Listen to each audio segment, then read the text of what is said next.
Ooh, welcome in. It's the PAWSitivily Petland Show, AM 800 KXIC. I'm Jay Capron.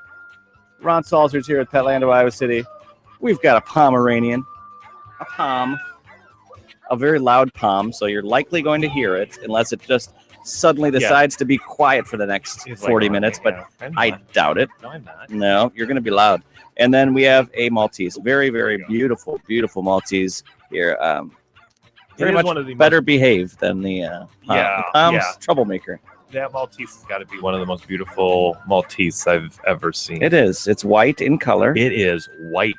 Yeah. The eyes just beam at you. Those little lumps of coals in there are just really nice. His ears flipped all the way back. He doesn't even realize it or care. It's a fashion faux pas right now. He's just like, whatever, just leave me alone, Pomeranian.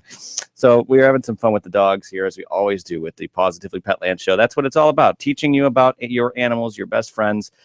Just had a fun conversation at my other job. I work for the Crisis Center of Johnson County, and our executive director is very, very proud of her Basset Hound, Ollie. She just loves Ollie. Talks about Ollie. If you are a Basset Hound owner, wow, you take it to another level. And I was talking to her about us possibly getting a dog at some point, and she's just like, "You got to get a Basset." Like she's like, trying to make me get a Basset. And it is. I've always loved Basset Hounds. When I used to visit the North Woods of Wisconsin, the person who would rent us our cabin, we got to know them over the years, and they had a Basset Hound named Old Blue. And he used to howl like when we'd come pulling up. He always, as you pulled up, he'd howl, Jay, you're here. Yeah, he'd pull out, and it was like clockwork. So there's Old Blue, and so I have always loved it. I love those long ears. It's just awkwardly, I don't know. Yeah, you look at all the other breeds; they don't have ears that long. It's just a theory. Trait nobody can pin the actual reason why they bred the dog to have those long ears, but the theory is for hunting, and that the ears hang so low that they will fluff up the air close to the ground, and will then allow them to smell more. Oh, okay. And so that's why that's the theory. Kind of makes sense, sort of. Yeah, it makes sense. I'm going with it. Yeah, why not? So we had a good conversation about that, and then as we're talking about that, one of the other people came by, and they're bringing a dog in that's going through the training process of being a companion dog. It was a golden retriever puppy, and so the whole thing was we were teaching her not to jump up. That's one of the first things they have to teach them is you can't jump up. If you're going to be a companion dog, you got to go through the process. So we got to talk about that. And as I was thinking about that as we open the show, is that, just talking to those people about those dogs, the lighting up of the face and talking to them about their dogs, that is why I think, I love this show. You love what you do at Petland, is that it's, we feel like many Americans and many people listen to this show that they're more than just an animal on the street. Some people still have that. There's some people that just animals and pets aren't for them, but they're probably not even listening to the show if they don't care enough about the animals. So I know people who listen to the show love their dogs and pets, and that's one of the things I love about it. Talking for those people, I grew up and I had little rodents and all that kind of stuff. Our family was just too big, and so our parents just said, enough is enough. We got 5 kids. We got little rodents for pets and stuff, guinea pigs and ferrets and all that kind of stuff. And they just said no to the dog. Not that they didn't want one. In fact, my dad grew up with a dog, but just wasn't right for them at that point. And so I know where you're coming from. Yeah. And when Wendy and I got married many, many years ago, one of the things she said prior to marriage, this is a stipulation of marriage, we will have a dog. Oh, really? Yeah. And she goes, you do know that? And I go, I totally am in on it. Little did you know at the time, when you're an engineer in your early marriage time, that you'd be owning a pet store later on in your life. Yeah. You had no clue that would end up being something, but it is cool. And that's, some people take it to the extreme. They take their dogs with them everywhere. I had Trooper Bob Conrad on recently, and, he was not really happy about some of the stuff he sees on the roadways. To that. Yeah, that episode. Do you have? Actually, that was what I was going to ask you, and I'm glad I just brought that up. Is that, do you have seatbelts or harnesses? Yes, it was right at the end of the show. We have seatbelts. In fact, seatbelts that work just as good as the seatbelt for us. For animals? Yep, they're just as good. You strap them in, and it does 2 things. One, it's a safety item for the dog. The second thing is it keeps them off your lap. like Trooper had said. Yeah, Trooper Conrad. Yeah, Trooper Conrad said, hey, keep them off your lap because they are a distraction. And in my family, we struggle with that because Wendy likes to have them running around in the car, and I'm like, no, they're especially not allowed to anywhere near the the driver. I mean, that was one of the things I was talking about. Is the most ironic thing about people who take their dogs everywhere, that they love them so much that they bring them with everywhere they go because they love them, but they're putting them in harm's way, especially, Did he have some stories? I came in right at the end of that. Did he have some stories of where unfortunately, yeah, he said that there's been a couple times where the dog's been on the lap and then there's a crash, sometimes even a lower impact crash, but the airbag goes off and the dog gets on their lap. There it is. It's in between. I think that's all you need to hear to say, okay, I need to do it. It's in between the seatbelt, or in between the airbag and the person, and it shoots out at such a high, and those are usually the smaller little lap dogs. And so, and that's unfortunate, because again, those are the people who love their dogs enough that they're bringing them everywhere. So if you love your dog, you care about your dog, just make sure it's nowhere near you when you're driving your vehicle. Maybe put it in a little safety harness. Was probably the best way to do it, is the safety harness. And it's very comfortable. It's fleece lined. I mean, it's nicer than your own seatbelt that you have. There you go. And it is integral to that seatbelt in your car. So it's latches right into that. And then can normally be used as a harness. So it's a dual purpose type thing. Oh, cool. All right. Well, I didn't know how we got on that, but for like a walking harness. Yeah. That's cool though. You could use it for not only just in the car, but you can use it as a walking harness. That's Ron Salzard. I'm Jay Capron. So anyway, for all of you that do love your dogs, this is the show for you, because we like to talk about our dogs and our pets and cats and animals and things that make us a little happier on a daily basis and help us through our lives. I enjoy coming home from work and, hanging out. We have our 2 cats, and, it's a routine. Is that after dinner, when we're all settling down, if I'm sitting watching a game or whatever it is, cat jumped right up on my chest and she just sits right there and falls asleep. Mm-hmm. And I love it. That's one of the things I love about having pets. So this is the show for you. We're going to talk about ways to keep your pets dental, their teeth healthy, their dental products and things. We're going to talk about the Maltese and kibble. Why is kibble so hard? Why is it so hard? I mean, I don't know how hard it is. I don't eat it, but is it really? Oh, come on. As a kid, you didn't try it out? Actually, I did. I did too. Every boy out there did. I bet you won't. I think it was a double dog dare, probably. I think so too. So I guess. I think I actually ate a treat. I remember it. I know I ate a milk bone before, the little skits or whatever, and that was pretty gross. But I know I did try dog food too. So anybody that says dogs chiming in. Me too. Anybody that says they haven't tried dog kibble and they go because it's so gross means they did. Right. And they're just not telling you. So why is it so hard? There's a scientific reason, I guess, for that, right? They structure it so it is that. And so we'll talk about that too. So I'll tell you what, we'll do the amazing pet story, and then is that okay with you, Pomeranian? Let's find a name for Pomeranian, so I have to keep calling it Pomeranian. Barky the Pomeranian. That works for me. And what about the Maltese? Gosh, it's beautiful and white in color. So Snowflake. There it is. All right, Barky and Snowflake. I like that. Sound good? You can take Barky and Snowflake home if you'd like. They'd be a great pair together. And I did last night. I was working on their potty training for you. Snowflake's like way different personality. Barky is the romper and right. That's the one. Family that wants activity and wants to be more interactive, but wants a small dog. That Pomeranian. Barky's for you. Yeah. No doubt. All right, big voice guy, come on in here. It's time for the amazing pet story of the week. No surprises here. He's wearing all his black and gold. But that was a wrestling. A singlet. Oh, I didn't hear that. Yeah, you turned around. Ooh, you turned around. I didn't see that. He's got a singlet on, and that's all he has under his Hawkeye coat. He was into that. Yes. Holy cow. He's got, now I'm looking a little closer. He has the knee pads on, and he's getting ready to wrestle. Big Hawkeye hat going. I mean, he does it up. He's excited that the Hawkeyes beat Oklahoma State in wrestling, hopefully. Did you see the TV coverage? I think he was on the field.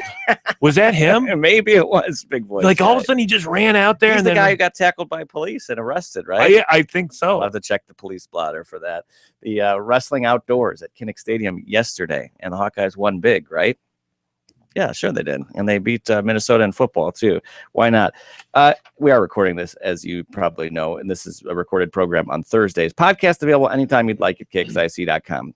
It's not every day that a dog saves its family from armed pirates at sea, But that's what happened when Peter Lee found himself about to be hijacked on a 41-foot yacht armed by pursuers. And Can Cantu is his dog's name. Can Cantu. They say that the gunman shot at the pooch and ended up stabbing the pooch, but the dog was nursed back to health. The family continued their voyage. The armed pirates were arrested at sea, and Peter Lee, thanks to his dog, who jumped in front and tried to help out, he furiously attacked the gunman as they approached and went onto his yacht. He attacked them. So a guard dog on a boat, who knew you need one of those? But I guess if you have a yacht, you might want to protect it, right? Oh, I think they're quite common out there. Can Cantu saving his owner, Peter Lee. So good story there. The amazing pet story of the week. Almost always about somebody's life being saved, which is really cool. I was just because of the Veterans Day, and I was just doing a little research on canine. It was fun to see all the different areas that the canines are getting into. It's every year. It's like, holy cow, they are in battle, man. They're right out there. There's bomb sniffers, I know. And we see them here in our own town, and just imagine what they are getting into overseas. Absolutely. Shout out to all the military, all the veterans, as we did this week for Veterans Day and Veterans Week, but also for all the veteran canines and dogs out there. Shout out to all those and the handlers. A lot of hard work and dedication put in to get those dogs trained so they know what they're doing. You like that too? I don't think they train Pomeranians, though. Sorry. Going in little holes or something. Yeah, we'll find some job for you, Barky. We'll be back with more after this. AM 800 KXIZ.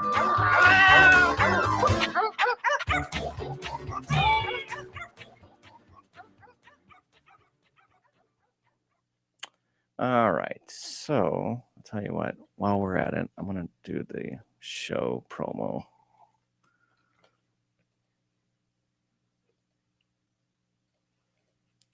Preview for 11. Oh, man, it's already going to be the 15th. Jeez. Crazy. So this will run today, tomorrow, and on Sunday. Saturday and Sunday. All right, so here we go. In 3, 2, 1. AM 800 KXIC Morning Host Jay Capron with Ron Salsbury, the Positively Petland Show, coming up Sunday at 9. Ron, what are we going to talk about? We're going to be talking about the ye ancient doggy of Malta. Yes, we are going to talk about the Maltese. About dental for both the dog and the cat. Things that you could do at home to keep things right in line, breath smelling really good and all that. And why is that kibble so hard? All right, we'll find out all those answers on the Positively Petland Show, Sunday mornings at 9 and at KXIC.com.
AM 800 KXIC Morning Host Jay Capron. Thanks to my guest this morning. I talked to the Mayor Pro Tem of Coralville, Mitch Gross, recently reelected. Thanks to Mitch, and thanks to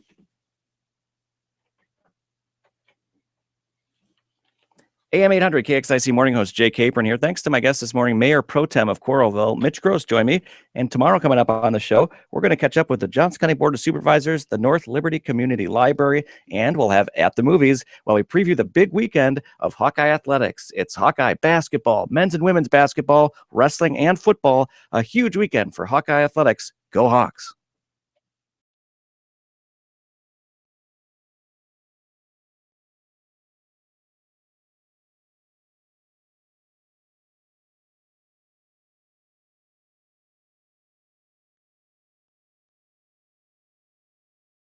Yeah, I'd take the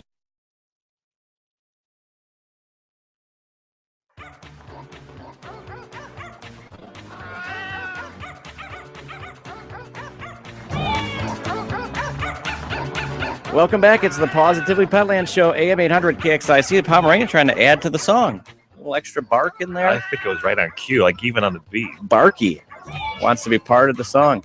The Positively Petland Show. I'm Jay Caperin. Ron Salzert here, owner of Petland of Iowa City with his wife Wendy and family.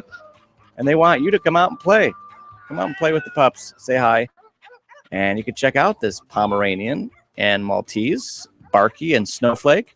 If you'd like, come see if they're still there. They don't spend a lot of time at Petland, which is great. They average about 2 weeks or so, less than 2 weeks. Or less, yeah. So that's great that they find homes. And I know that your return percentage is minuscule. Most people keep their pets and become part of the family, right? Yeah, we track all this stuff because you want to hold yourself accountable, and we want to make sure that we are doing the right thing. So not only do we make sure that we're maintaining a group of puppies in our store and that our average is less than 2 weeks stay in the store, it's manageable. You just don't get as many and all that kind of stuff.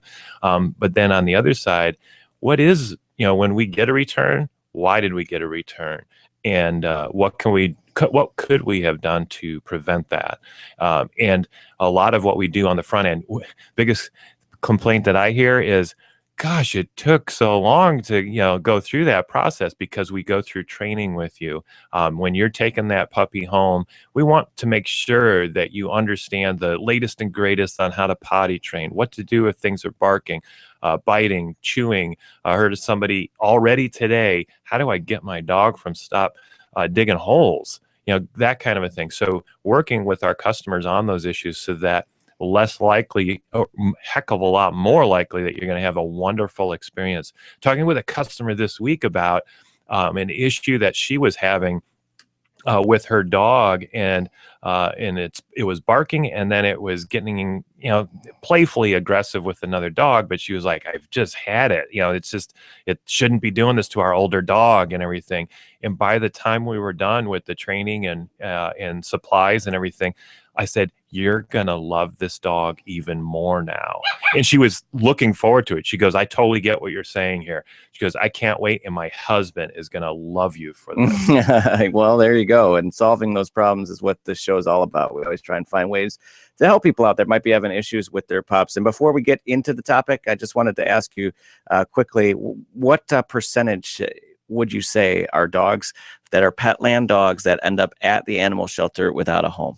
We're less than 1%.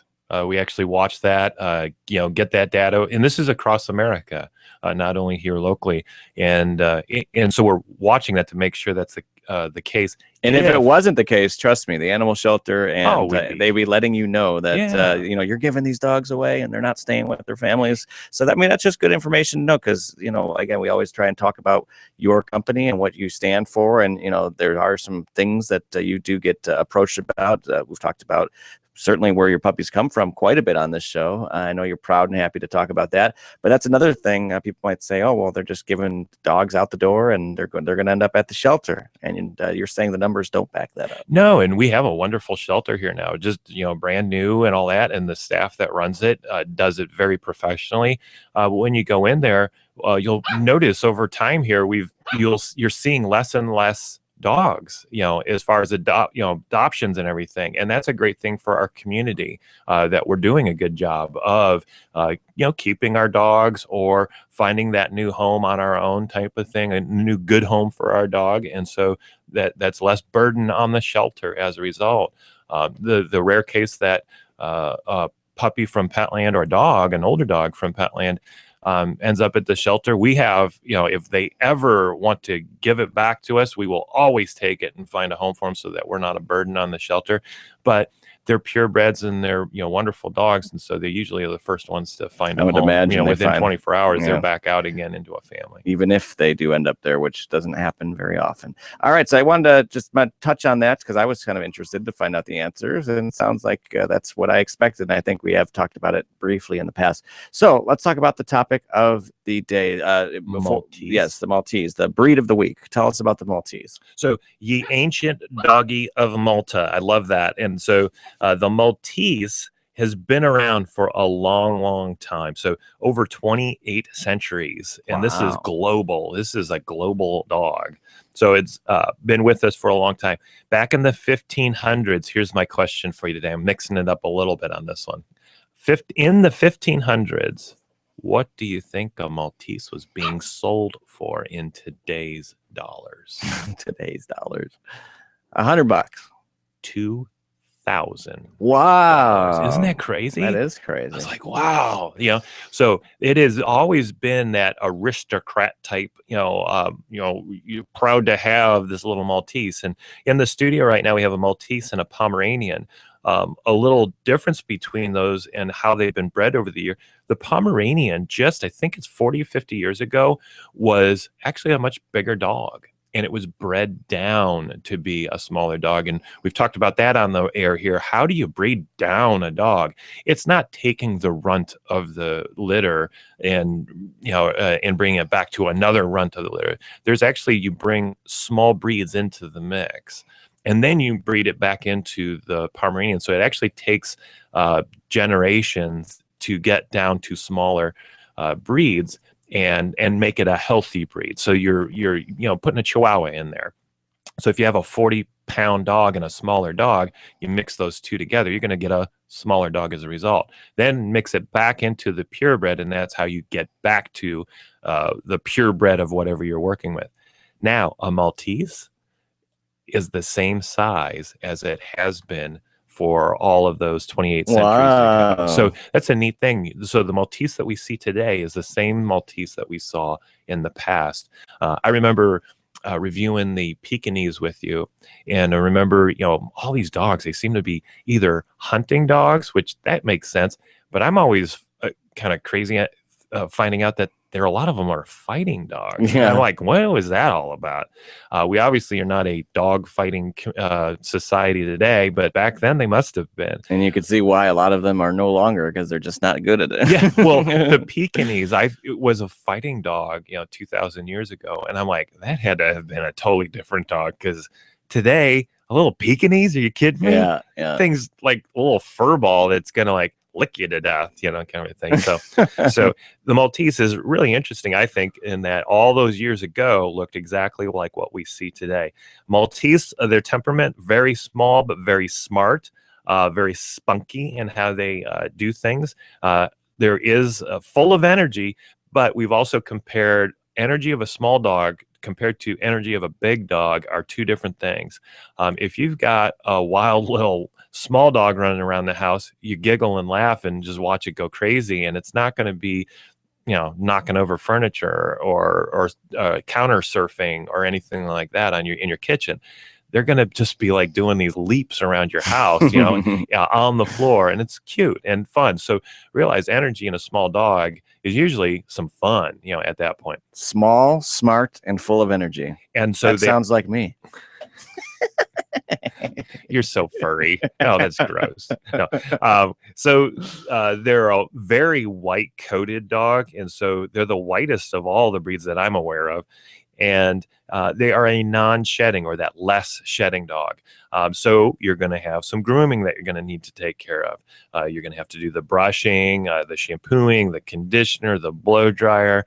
You're going to need, depending on the length of coat that you want your dog to have, it's every 1 month to 3 or 4 months that you're going to be at the groomer, getting them all spruced up. Mm-hmm. That is cute. I mean, when you get a dog from a groomer, that's just a special day, because you just go, wow, you look so, put together and everything. So non-shedding. The average Maltese is in the 4 to 6 pounds. So that's a pretty small dog. You're getting into those little guys right now. Mm-hmm. They were accepted into the AKC back in 1888. And so that's got to be one of the originals back then as well, as far as making up AKC. Wow. So very active indoors, but they're going to get all the energy out indoors. So in the wintertime, you are not going to have to go for walks with a Maltese. They're going to get all the energy out, and still, though, big enough where even in those really cold times, they'll do their potty stuff outside, but you're going to have to shovel the area for them. They'll disappear into the snow, and it's because they'll blend right in. So it's a safety thing going on there. You got to shovel that area out, and they'll get their business done, but they'll want to come right back in right away. Daily light exercise, but again, throwing a ball around in the house is all they need.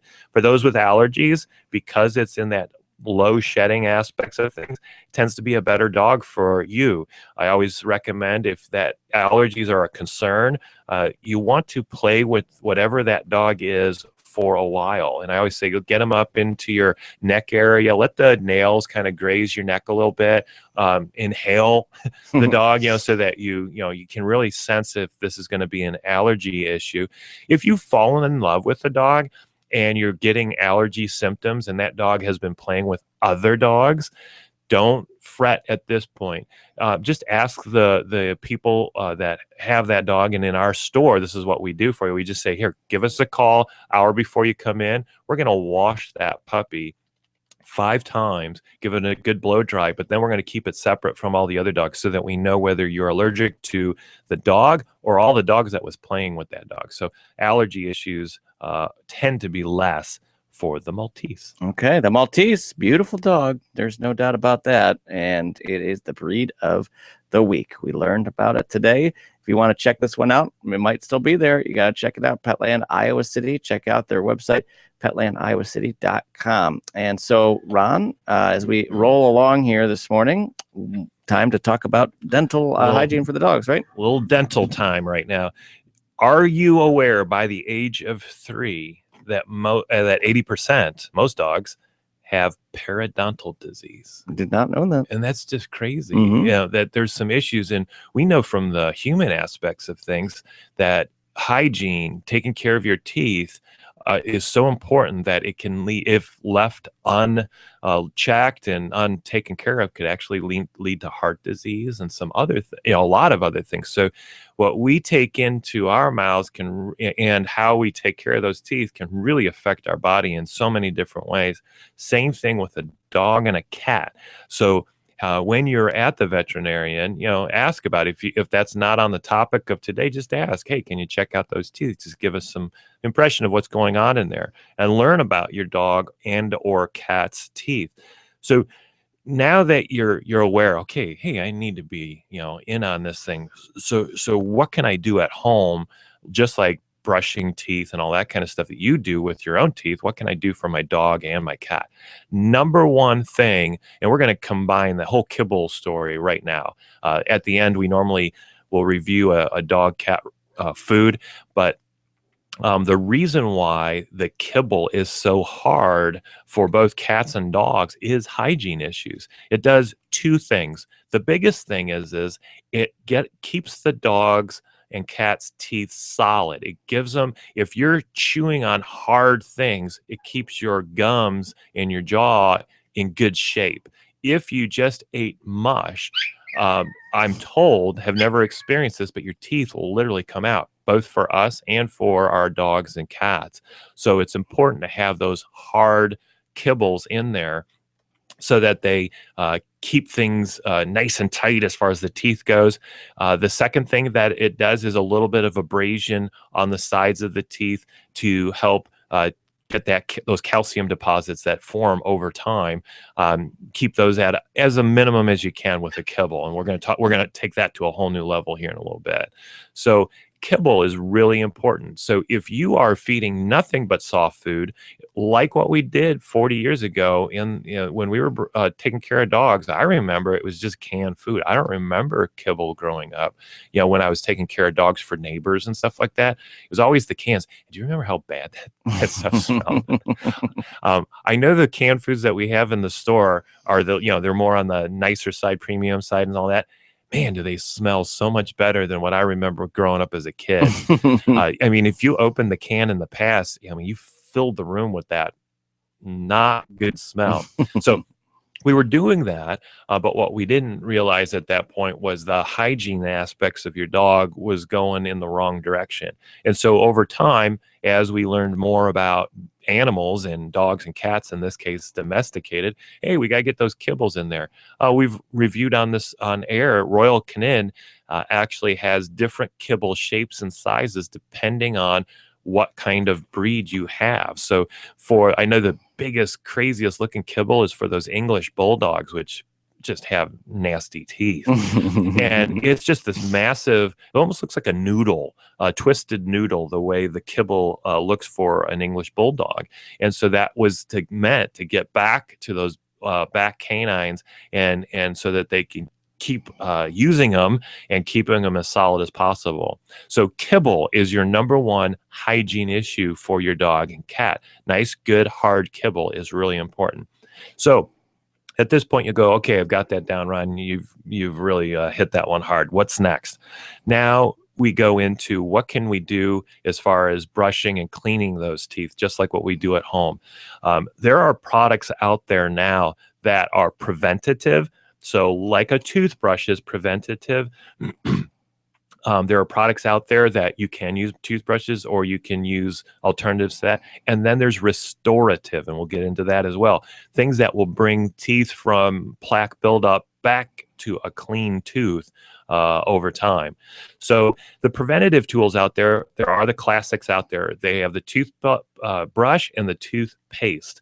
The toothpaste is actually very similar in texture to our own toothpaste, but it is meant to act as a treat for our dogs. We know our dogs and cats love treats, so they made the toothpaste into a treat. And so when you put it on there, they want to lick it off right away. That was intentional, so the dog is brought to it. Because we know that if you haven't tried to brush the teeth of a dog, or let alone a cat, they're going to go, what the nut? Get away from me with that thing.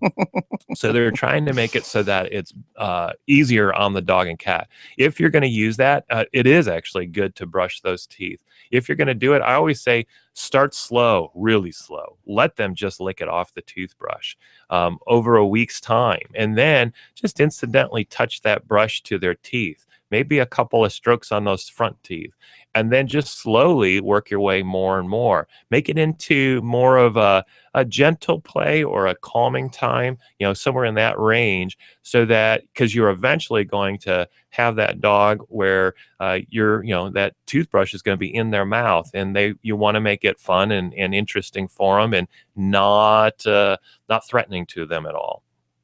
Cats are a lot more difficult in this area.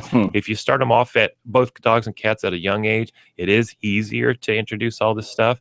I remember the day, you know how we got those vibrating ultrasonic toothbrushes and stuff? Well, I was at a trade show, and a gentleman that worked with the ultrasonics for people was bringing it to the pet world for dogs and cats. I mean, I was like, I'm all about that. That is so incredible. I know that if you haven't done an ultrasonic on your own teeth, it makes a huge difference. It does work and everything. I'm like, I'm going to bring that to my cat and dog. Wow, did that not work? Guess what? You can't get those anymore for dogs and cats. I think I still have some in my store floating around from my original purchase of 7 or 8 years ago. Oh, man. So it's a nice idea, but it's one of those things, as soon as you turn it on, they just go ballistic. And so nice idea, but it doesn't work for those guys unless you're really into that slow process with your dog, and you can really slowly introduce it to them. But so brushing your teeth. Now you're saying, okay, Ron, you told me about the kibble. I'm already doing that. You said this toothbrush thing. I ain't buying it. There is no way I'm going to be able to do that with my dog. I don't have the patience. My dog doesn't have the patience. The next step is those liquids that you can add to the water. There is various liquids that you can do this is still on the preventive side of things, just like a toothbrush is preventive. When you go to the dentist, that's more restorative. They take the plaque off. So there are things that you can now put in the water and they're getting better and better at it, that will help them.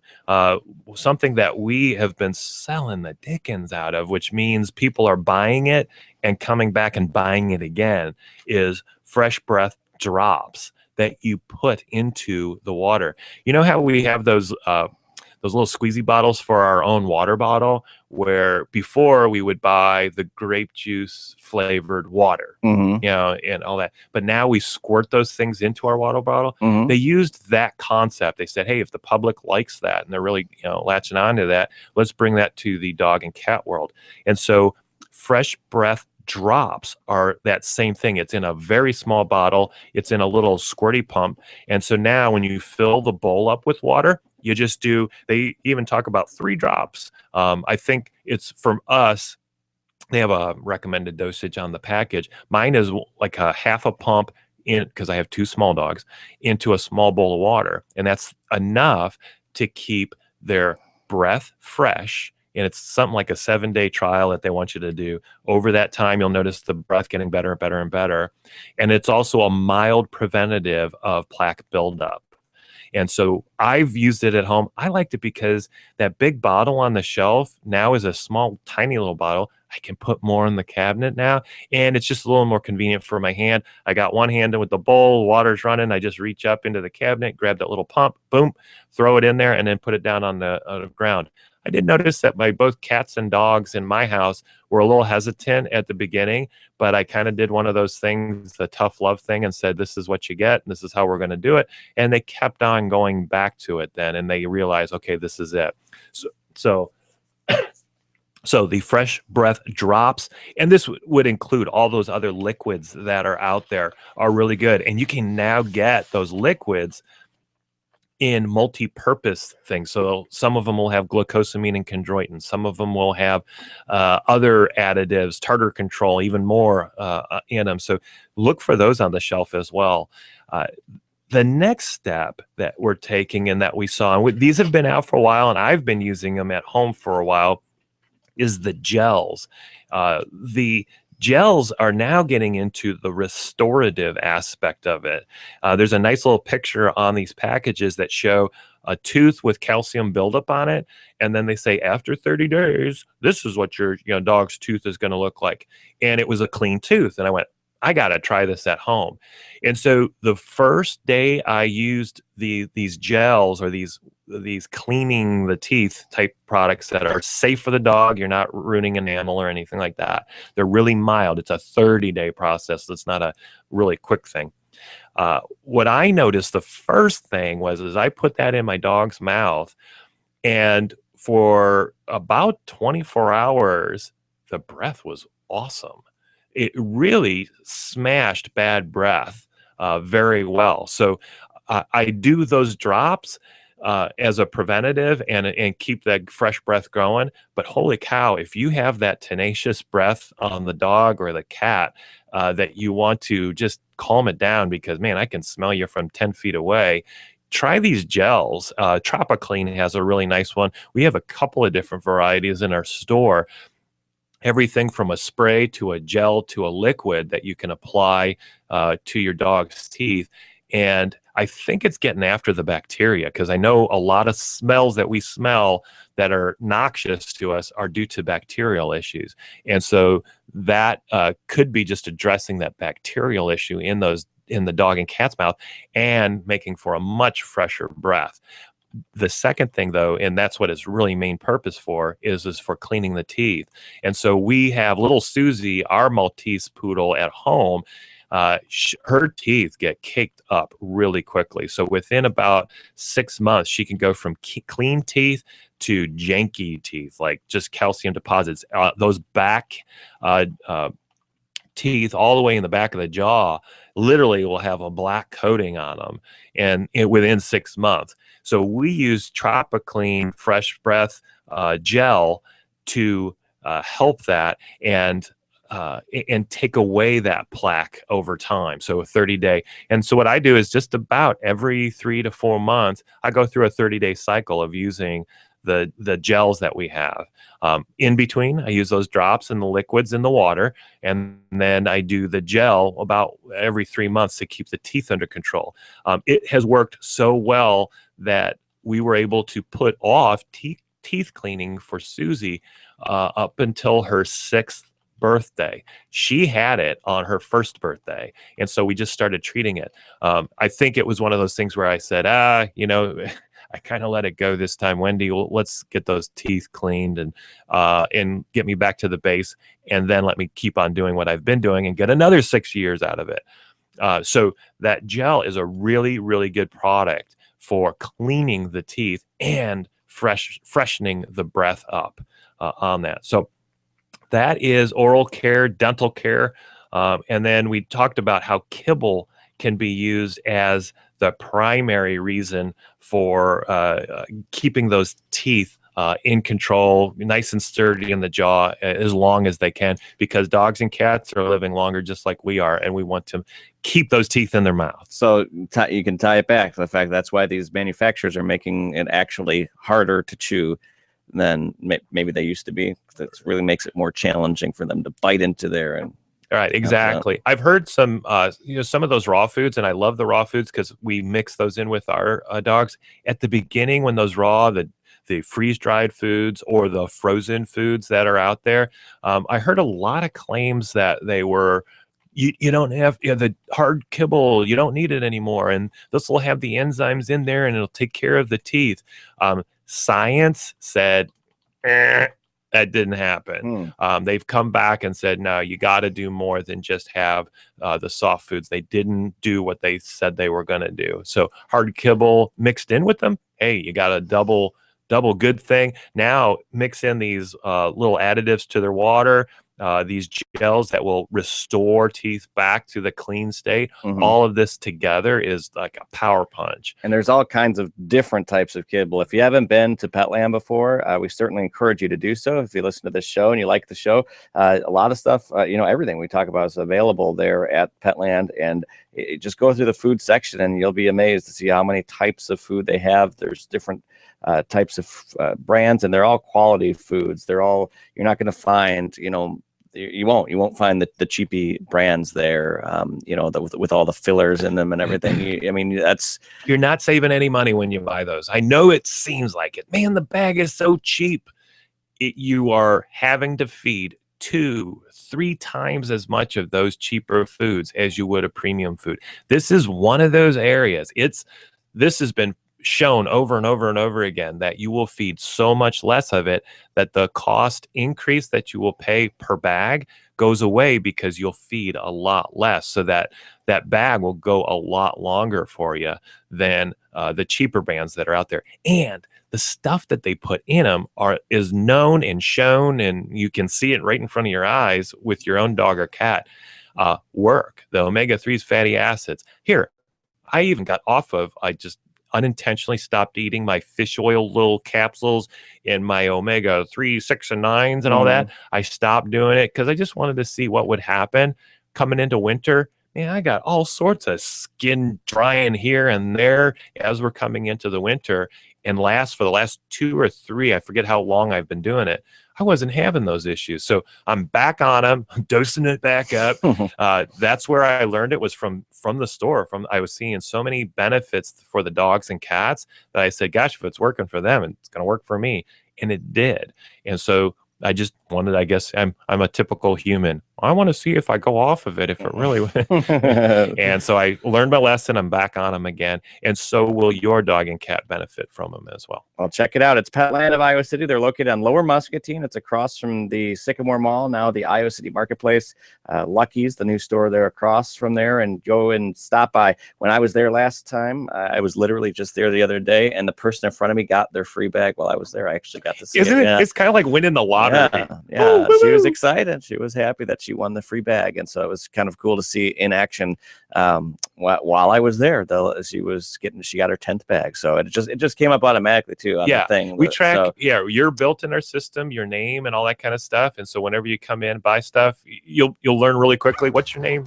We get you in there, and then we have that logged under your name. So over time, as you're buying these, it's counting down, and so when it's the 11th bag that's free, it's a little party at the register. Charge. Yeah, everybody, and it's usually like other customers in line even get excited about it. Oh, it's your free bag! It's so cool. Good stuff. It's fun. All right. Well, we appreciate it. Ron Salzer with Petland of Iowa City. I'm Jay Capron. Check out PetlandIowaCity.com and check out this podcast page at KXIC.com. Listen to the show every Sunday in the 9 o'clock hour. Bye.